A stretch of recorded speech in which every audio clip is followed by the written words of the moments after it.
تو علامہ صاحب، میں آپ کو اگین خوش آمدید کہتا ہوں، ویلکم کہتا ہوں۔ پاکستان میں ابھی حال ہی میں سینٹ سے ایک قانون پاس ہوا ہے جس میں یہ کہا گیا ہے کہ جو صحابہ کرام رضوان اللہ علیہم کی توہین کرے یا اہل البیت علیہ السلام کی، تو اس حوالے سے ان کو 10 سال قید ہوگی اور جرمانے میں اضافہ کیا گیا۔ تو اس بل کے اوپر آج ہم نے یہ گفتگو رکھی ہے تاکہ عام لوگ بھی اس سے واقف ہو سکیں کہ بابا سنیوں کے کیا اعتراضات ہیں، شیعہ اس کے اوپر کیا اعتراض ہے، اور سنی کیوں اس کے اوپر خوشی منا رہے ہیں اور کیوں ان کو خوش ہونا چاہیے، عام پبلک کیا جانتی ہے، تاکہ اویئر ہو سکے نا لوگ زیادہ ایک دوسرے سے۔ تو بسم اللہ الرحمن الرحیم، اللہم صلی علی محمد و آل محمد۔ سب سے پہلی بات یہ ہے کہ جو بھی قانون بیان ہوتا ہے اس کے الفاظ پر پہلے ڈسکشن ہوتا ہے۔ تو یہاں پر دو موضوعات، ایک موضوع ہے توہین اور دوسرا خود موضوع ہے اسپیشلی اصحاب۔ اب یہاں پر سوال ہوگا توہین سے کیا مراد، یہ کلیئر ہونا چاہیے، اور جتنے لوگ وہاں بیٹھے تھے اگر وہ ذرا سا بھی قانون سے آشنا ہوتے تو وہ سوال کرتے کہ توہین کے کیا معنی۔ اب یہاں پر پہلے بھی ایک قانون پاس ہو چکا ہے توہین مذہب یا توہین رسالت، اور ابھی آپ دیکھیں کل ہی بلوچستان میں ایک 18 سال کے لڑکے کو قتل کر یہ اسکرین توہین، اور ایک ہے اصحاب، اور اسی طرح سے اہل بیت۔ تو آپ دیکھیں کہ توہین کے کیا معنی ہے۔ کل ہی بلوچستان میں ایک نوجوان کو قتل کر دیا توہین مذہب کے نام پر، 18 سال کے لڑکے۔ مشال خان کو پشاور سرحد میں قتل کر دیا تھا توہین دین کے نام۔ اسی طرح سے ایک بینک مینیجر کو قتل کر دیا تھا توہین رسالت کے نام۔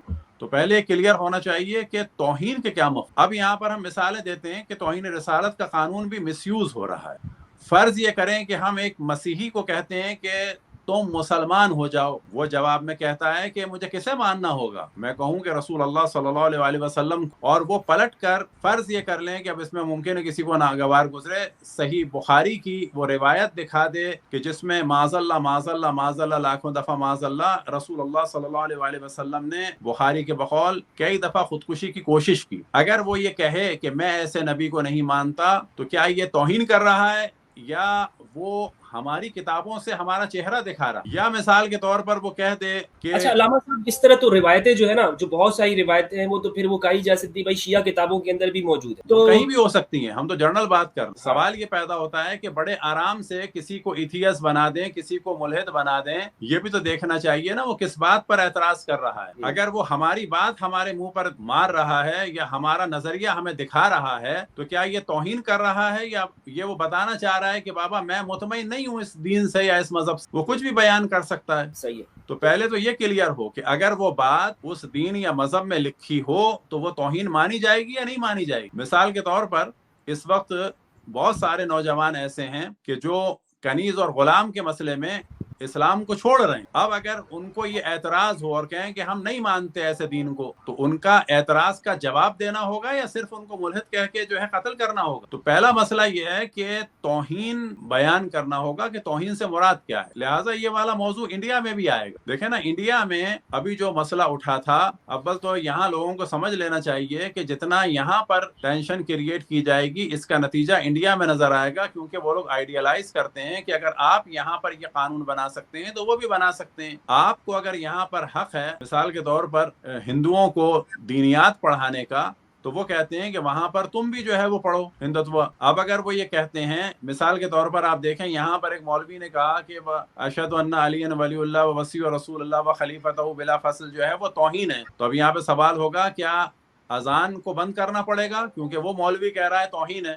تو توہین کی ڈیفینیشن کیا ہوگی؟ اچھا، انڈیا میں وہ کہہ رہے ہیں لا الہ الا اللہ جو ہے وہ ہمارے خداؤں کی توہین ہے۔ تو توہین کا جو مفہوم ہے وہ بہت ہی محمل ہے، اس کو کلیئر کرنا ہو۔ اب مثال کے طور پر ایک ہندو سے بات ہو رہی ہو اور وہ کہے جی کرشن جی کو مانو، اور ہم کہیں کہ بابا ہم نہیں مانتے کسی ایسے کو جو گوپیوں کے کپڑے چراتا ہو۔ مثال کے طور پر آپ مندر میں جائیں تو وہاں پر کرشن جی کی جو تصویریں بنی ہوئی ہیں اس میں کیا ہے کہ خواتین اپنے جسم کو ایسے چھپا رہی ہیں اور وہ درخت پہ چڑھے ہوئے کپڑے چرا رہے ہیں۔ تو جب وہ خود اپنے اوتار کو خواتین کے کپڑے چرانے کی نسبت دے رہے ہیں تو کیا ہمیں حق ہے یہ کہنے کا کہ ہم ایسے اوتار کو نہیں مانتے، ہم ایسے بھگوان کو نہیں مانتے کہ جو گوپیوں کے کپڑے چرائے، یعنی لڑکیوں کے کپڑے چرائے؟ یا فلموں میں ڈراموں میں دیکھا ہوگا کہ لڑکے ایک کے دوسرے کندھوں پہ چڑھتے ہیں اور چڑھنے کے بعد ایک ہانڈی توڑتے ہیں، وہ کیوں ہے کہ جی وہ جناب کرشن جو تھے وہ مکھن چراتے تھے. اب اگر ایک آدمی کہے کہ میں ایسے بھگوان کو یا اوتار کو نہیں مانتا جو مکھن چرائے یا لڑکیوں کے کپڑے چرائے, تو کیا یہ ان کی توہین مانی جائے گی؟ کہا جائے گا نہیں. آپ نے جو اپنے بھگوان کو جیسا بیان کیا ہے اپنی کتابوں میں, ہم کہہ رہے ہیں کہ ہم ایسے کو نہیں مان سکتے. ایناً یہی حق ہے ایک نان مسلم کو کہ وہ کہے کہ جیسا تم نے اپنی کتابوں میں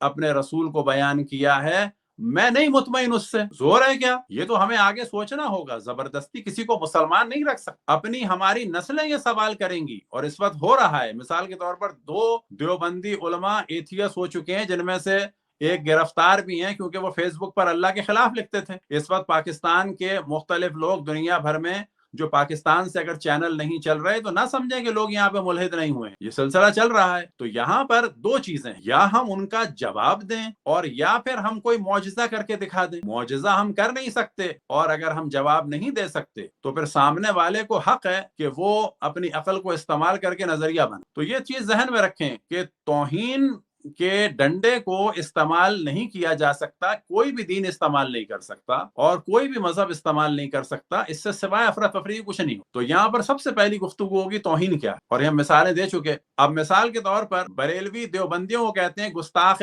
رسول. مسئلہ صحابہ کا نہیں ہے, گستاخ رسول کہتے ہیں.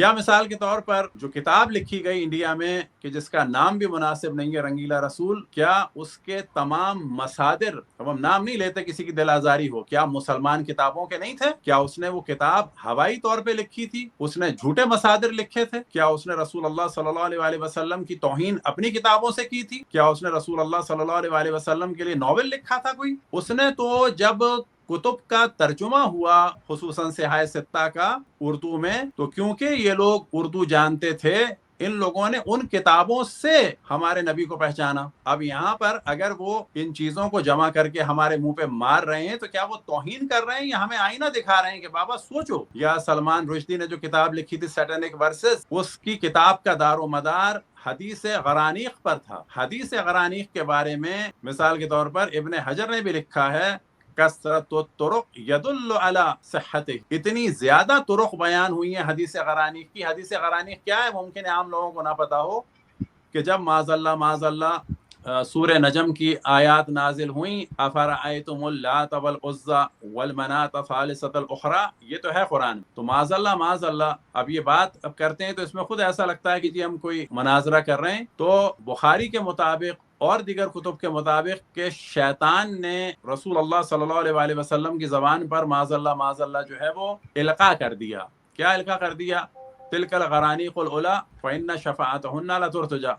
تو سلمان رشدی نے جو گمراہی اختیار کی تو یہ پوچھنا چاہیے تم کیوں گمراہ ہوئے؟ وہ اس حدیث کی بنیاد پہ گمراہ ہوا ہے اور اس نے کتاب کا نام رکھا سیٹینک ورس. تو اب اگر یہ واقعا ایک عجیب بات, اب مثال کے طور پر ابھی انڈیا میں شور ہوا تھا نیپور شرما کا, اس پر اتفاق سے کچھ مسلمانوں نے عادلانہ بات کی تھی. اس نے یہ نہیں کہا کہ تمہارا نبی ایسا ہے یا دین ایسا ہے. جب کہا جا رہا تھا گھنیش کو یا ہنومان کو یا ان کے بھگوانوں کو کھل کے برا کہا جا رہا تھا انڈیا میں, تو اس نے کہا کیا میں بھی بات کروں اڑتے ہوئے گھوڑوں کی؟ کیا میں بھی بات کروں 6 سال کی بچی سے شادی کی؟ اچھا علامہ صاحب, آپ نے میں معذرت چاہوں گا, بہت تفصیل کے ساتھ آپ نے اس کا سیاق پس منظر بیان کیا. میں چاہوں گا کہ یہ جو بل ہمارے ہاں جو پاس ہوا ہے, اس حوالے سے یہ گفتگو ہو جائے کہ پاکستان میں شیعہ سنی چونکہ ایک محبت کے ساتھ رہتے ہیں, عوام یہاں پر ان کو مولوی طبقے کی طرف سے بہت ورگلانے کی کوشش کی جاتی ہے, لیکن پھر بھی لوگ باہم ایک دوسرے کی غم خوشی میں شریک ہوتے ہیں. اس کا کیا آپ سمجھتے ہیں کہ پیس کے اوپر, امن کے اوپر کوئی فرق پڑے گا, یا پاکستان کی جو اکنامکلی صورتحال ہے اس کے اوپر کوئی منفی اثرات اس کے اوپر پڑیں گے؟ دیکھیں اول جو ہم تفصیل بیان کی اسی وجہ سے کی تاکہ لوگوں کو اندازہ ہو کہ جو توہین کا لفظ ہے یہ کس طرح سے مس یوز ہو سکتا ہے, اور سابقہ بھی یہ مس یوز ہوا, اور ہمیں یہ جاننا چاہیے کہ اگر ہماری کتابوں میں کچھ لکھا ہے تو پھر ہمیں برداشت کرنے کی بھی طاقت ہونی چاہیے. اب وہ چاہے سنی ہوں چاہے شیعہ ہوں, اور چاہے مسلمان ہوں چاہے ہندو ہوں چاہے عیسائی, زبان بند کرنے کے لیے پریشر کا جو طریقہ ہے وہ کافی نہیں. اچھا, بلاسفیمی کی وجہ سے پاکستان کو اقتصادی نقصان ہوا, دوسرے ممالک کی نگاہ میں پاکستان بہت گر چکا ہے, تو اس کے بعد اور زیادہ حالات خراب ہوں گے, اور ظاہر ہے اس کے بعد جو ہے کیسز بڑھیں گے, اور اسی طرح سے اس میں لوگ مارے بھی جائیں گے, دشمنیاں بھی ہوں گی. اور یہ جو پھر لفظ ہے, اصل میں دیکھیں, اصل جو بحث ہم کر رہے ہیں, اسی توہین کے لفظ کو جب تک کلیئر نہیں کیا جائے گا تو بہت زیادہ مسائل ہوں گے, اور اس سے اقتصادی نقصان بھی ہوں گے, معاشرتی نقصان بھی ہوں گے, ہڑتالیں بھی ہوں گی, پرابلمز بھی ہوں گے, نفرتیں بھی ہوں گی. نفرتوں کے بعد ظاہر ہے کہ جو جانیں جائیں گی, اس کی وجہ سے پاکستان کو دنیا بھر میں جو ہے اور زیادہ خفت اٹھانی پڑے گی, اور زیادہ بدنام ہوگا, اور اقتصادی نقصان بھی ہوں گے, اور خصوصاً جو مراد حاصل ہوتی ہیں ان پر بھی اس پر ضرب پڑے گی. اب ایک ضمناً مثال دیں, یہی سعد رضوی وغیرہ جو شور مچا رہے تھے ناموس رسالت کا فرانس کے مقابلے میں, اب انہی کا پسندیدہ وزیر جا کر ملتا ہے فرانس کے صدر سے, تو ان کی غیرت کہاں گئی؟ تو معلوم ہوا کہ یہ ایک سیاسی کھیل ہے. پھر اس وقت پاکستان کو اس ملک سے قرضہ ملا اور مال ملا کہ جس ملک کے بارے میں ان کے والد یہ کہتے تھے کہ ایٹم بم گرا دو. اب ان تمام لوگوں کی غیرت کہاں گئی؟ انہوں نے کیوں نہیں کہا کہ ہم ایسے ملک سے قرضہ نہیں لیں گے, یا ڈونیشن نہیں لیں گے, یا صدقہ نہیں لیں گے کہ جہاں پر رسول اللہ صلی اللہ علیہ وآلہ وسلم کے لیے کارٹون بنانے کی اجازت ہے یا کیریکیچر بنانے کی اجازت ہے. تو معلوم ہوا کہ یہ تو رسول اللہ صلی اللہ علیہ وآلہ وسلم کے ساتھ بھی مخلص نہیں ہے, ان کی ناموس کو استعمال کرتے ہیں جب تک دل چاہتا ہے. علامہ صاحب بہت شکریہ آپ کا, آپ نے اس حوالے سے اپنی رائے ظاہر کی. میں آپ سے ایک سوال پوچھنا چاہوں گا, پھر میں آپ سے اجازت چاہوں گا, آپ کا بھی وقت قیمتی ہے. یہ بتائیے گا کہ یہ شیعہ علماء اس کے حوالے سے ابھی کیا اسٹریٹجی آپ کی ہے کہ مثلا آپ تو کہہ رہے ہیں کہ آپ کی پوری قوم یہ ہم اس کو منظور نہیں کرتے ہیں, اور بالکل میں نے بھی اس حوالے سے اپنی رائے ظاہر کی, تو کیا آپ کی اسٹریٹجی کیا ہے اس حوالے سے؟ دیکھیں, اس میں یہی ہے کہ ظاہر ہے کہ جو ادارے ہیں ان کو بتانا چاہیے, اسی طرح جو پارلیمنٹ میں لوگ ہیں, سینٹ میں لوگ ہیں, ان کو آگاہ کرنا چاہیے اور بتانا چاہیے کہ اس سے کیا نقصانات ہوں گے, اور بلا شک کسی کی توہین نہیں ہونی چاہیے. لیکن آپ توہین, علامہ صاحب شیعہ کی طرف سے آفیشیلی آپ کا اسٹیٹمنٹ یہ ہے کہ صحابہ کرام خصوصاً حضرت ابوبکر و عمر رضی اللہ عنہما, حضرت عثمان رضی اللہ عنہ امہات المومنین, ان کی توہین نہیں ہونی چاہیے, آپ یہ کہتے ہیں؟ دیکھیں, پہلی بات یہ, توہین کسی کی بھی نہیں ہونی چاہیے, اور توہین کے معنی بیان ہونے چاہیے, گالی گلوچ, لیکن حقائق بیان ہونے چاہیے. مثال کے لیکن طور جس کو پر کہتے ہیں ابھی گالی جب آپ نے یعنی نام توہین, لیا ہے تو ہم جزئی طور پہ بات کرتے ہیں. مثال کے طور پر صحیح بخاری میں راضی ہے کہ حضرت فاطمہ سلام اللہ علیہا جناب ابوبکر سے اپنے دنیا سے جاتے جاتے راضی نہیں تھیں, تو جی کیا بالکل, یہ اس چیز کو ہم بیان کر سکتے ہیں مجلس علامہ میں؟ صاحب نہیں کر سکتے. بخاری میں بالکل یہ موجود ہے, میں اس سے واقف ہوں. بخاری میں اہل سنت کی آج ماشاءاللہ پڑھا لکھا طبقہ ہے جو یعنی اگر توہین کا مطلب وہ گالی دینا, یعنی ایک نہیں, شخص, یہی ہم کہہ رہے ہیں کہ یہ کلیئر ہونا چاہیے. مثال کے طور پر مولا علی نے جناب ابوبکر کو جناب سیدہ کی نماز جنازہ نہیں پڑھنے دی, کیا اس کو اگر ہم بیان کرتے ہیں تو یہ توہین ہے, جبکہ بخاری میں لکھا ہے. اگر وہ کہتے ہیں کہ گالی دینا توہین ہے, یہ آپ بیان کر سکتے ہیں, لیکن گالی کوئی نہ دے. گالی دینا تو کسی کے لیے بھی غلط ہے. دیکھیں, گالی تو اس وقت شیطان کو بھی آپ ماں بہن کی گالیاں دیں جائز نہیں ہے, گالی تو کسی کو بھی دینا صحیح نہیں, لیکن حقائق بیان کرنا مختلف ادیان اور مذاہب کی کتابوں سے یہ حق ہے. خصوصاً کب کہ مثال کے طور پر اگر کوئی ہم سے کہتا ہے, ابھی ہم بدھا کو ڈسکس نہیں کرتے, لیکن اگر ہم برما میں ہوں اور کوئی کہے کہ بدھا کو مانو, تو پھر ہمیں یہ حق ہے کہ ہم بدھا کے بارے میں بات. مثال کے طور پر کوئی ہم سے کہے کہ ہنومان کو مانو, تو پھر ہمیں حق ہے کہ ہم ڈسکس کریں کہ ہم کیوں نہیں مانتے. اسی طریقے سے یہ بھی ذہن میں رہے کہ اگر اسلام میں ایک اخلاقی حکم ہے لا تسبوا الذین یدعون من دون اللہ, تو وہاں پر یہ بھی توجہ رہے کہ حضرت ابراہیم علیہ الصلوۃ والسلام نے اور انبیاء علیہم الصلوۃ والسلام نے بتوں کو کلیئر بھی کیا, گالی دینے سے منع کیا ہے, کلیئر کرنے سے منع نہیں کیا ہے. یہ جب تک چیز کلیئر نہیں ہوگی بات کلیئر نہیں ہو سکتی. اچھا, بات آتی ہے اصحاب. اصحاب کی ڈیفینیشن نہ قرآن میں ہے نہ حدیث. اصحاب کی ڈیفینیشن جو ہیں وہ درجنوں قسم کی ہیں. مثال کے طور پر جو زیادہ مشہور ہے وہ ابن حجر کی ہے, جبکہ بعض لوگوں کی کیا ہے جس نے بھی دیکھ. اب اگر یہ اصحاب کی ڈیفینیشن پہ بات ہوگی تو مثال کے طور پر کتنے اہل سنت ہیں جو ابو سفیان کو برا کہتے ہیں, ہندا کو برا کہتے ہیں. اب اگر اہل حدیث یہ چاہیں کہ ابو سفیان کو رضی اللہ کہا جائے اور ہندا کو رضی اللہ کہا جائے, اور وہ مروان کو بھی رضی اللہ کہلوائیں, تو کیا اہل سنت مروان کو کہتے ہیں؟ یا مثال کے طور پہ تابعی کے طور پر مسلط کرنا چاہیں حجاج بن یوسف کو, جبکہ علماء اہل سنت کی بڑی تعداد نے حجاج بن یوسف کو برا کہا ہے. عمر بن سعد بھی تابعی تھا, یزید بھی تابعی تھا, بعض لوگ اسی لیے رضی اللہ عنہ بھی کہتے ہیں.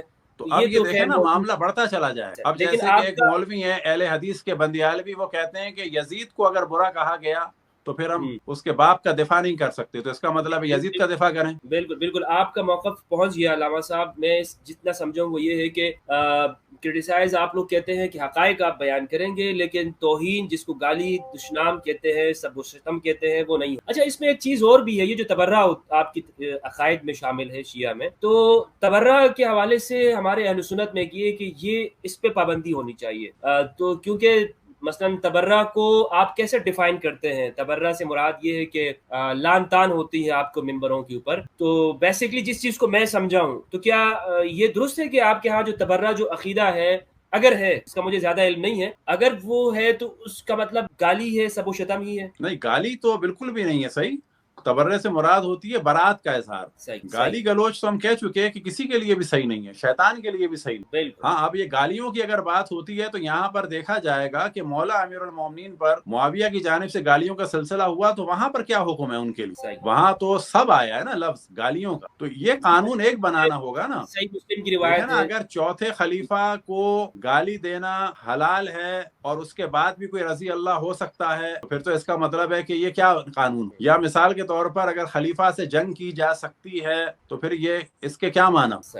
اب پرابلم یہ ہے کہ مختلف ادیان والے چاہے کسی کے دین کے ہوں، کسی بھی مذہب کے ہوں، جب وہ پاور میں ہوتے ہیں تو ان کو خوف ہوتا ہے کہ ان کے حقائق کھلنا۔ سارا پرابلم یہ ہو، جبکہ انبیاء اور ان کے اوصیاء نے اور ائمہ علیہم السلام نے جو اصل کام کیا ہے وہ یہی کیا ہے کہ حقائق کو بیان کیا جائے۔ اب مثال کے طور پر آیت استعمال کی جاتی ہے لا تسبوا الذین یدعون من دون اللہ، لیکن یہ نہیں بیان کرتے کہ یہاں پر گالی دینے سے منع کیا ہے، بتوں کی حقیقت کو کھولنے سے اور بتوں کو ختم کرنے سے نہیں روکا۔ یا مولا علی کا خطبہ لایا جاتا ہے انی اکرہ لکم ان تکون سبابین، لیکن اگلا جملہ نہیں بیان کیا جاتا لیکن تم ان کے حالات کھول کھول کر بیان کرو۔ تو اسلام یہ کہتا ہے گالی گلوچ نہ ہو۔ اب مثال کے طور پر ہم مودی کو گالی دیں، یہ کون سی اچھی بات، لیکن اس کے حالات تو کھولیں۔ اسرائیل کو گالی دیں ماں بہن کی، نیتن یاہو کو گالی دیں ماں بہن کی، تو یہ کوئی کمال کی بات نہیں ہے، لیکن حقائق تو کھولیں۔ مثال کے طور پر اب ایک اور موضوع کی جانب توجہ رہے کہ ممکن ہے یہ بل اس وجہ سے پاس ہوا ہے کہ اس وقت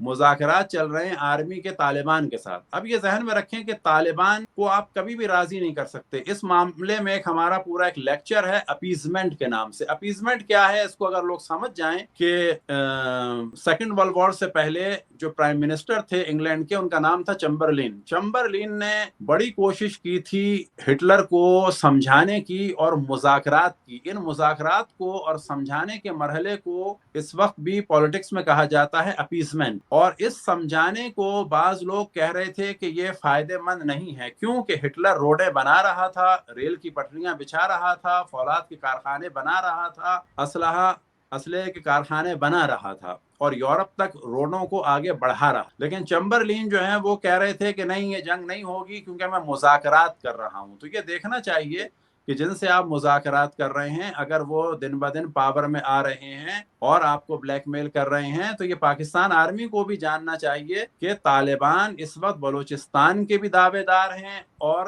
KPK کے بھی دعوے دار۔ ٹھیک ہے علامہ صاحب، بہت بہت شکریہ میں آپ کا ادا کرتا ہوں۔ میں ابھی آپ نے اس حوالے سے کافی اپنی گفتگو کے اندر بتایا اور اپنا موقف پیش کیا کہ یہ توہین نہیں ہونی چاہیے، اور جو تنقید ہے وہ آپ لوگوں کا بنیادی طور پر ہے۔ بہت بہت شکریہ علامہ صاحب۔ ہاں، اس کو بیان کر دیں کہ اگر کرسچن یا مثلا اہل سنت ہماری کتابوں سے بیان کرتے ہیں تو ہم بھی اس کا جواب دیں۔ اس کو توہین نہیں سمجھنا چاہیے، توہین نہیں سمجھنا اور یہ چاہیے، دوسروں کو حق ہے۔